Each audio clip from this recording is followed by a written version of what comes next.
哥咧就揦住碌棍咧就卜下啲車胎究竟咧夠唔夠胎氣嘅。OK， 咁跟住咧入完油啦，咁亦都要介紹翻啦，我哋嗰啲油槍咧係入飛機都用呢隻，飛機都用呢隻嘅。地下亦都有兩條黃線嘅，咁兩條黃線係做咩事㗎？嗰兩條黃線咧就係管死你部巴士咧，就要係咁樣駛入去。如果你部巴士超越咗條黃線，即係已經係搭住條黃線咧，即係話俾你聽，你去到嗰個位咧，你部巴士咧就會上駁㗎啦，得唔得？所以咧，我哋咧淨係入呢個洗車機個技巧咧，都已經係要好好嘅。好啦，咁啊望下啦，我哋側邊有冇一個叫做換槍嘅氣槍？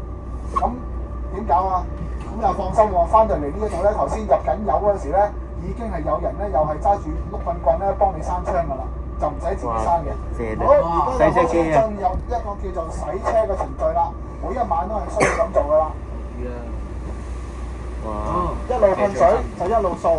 咁其實咧，成個過程咧都係要由個車長去控制嗰部車嘅，佢就唔會好似出邊嗰啲咧就自動同你喐嘅，所以個車長要控制部車嗰個技巧咧非常之高，但係又唔可以撞埋嗰個數嗰度喎，唔可以撞埋個數嗰度喎。好啦，兩個手都打開晒，咁我哋先至可以前進。兩個手就喺車身側邊經過，洗埋車身嘅。好啦，咁個車一路面向前面，咁陣間咧就會洗埋 pat pat 嘅。係啊，冇錯，係啊。因為我 A 會翻嚟。係啊，因為 A 翻到嚟。因為 A 舊廠㗎，手唔關廠。開玩笑，係啦。好，咁而家停一停，咁洗埋車尾。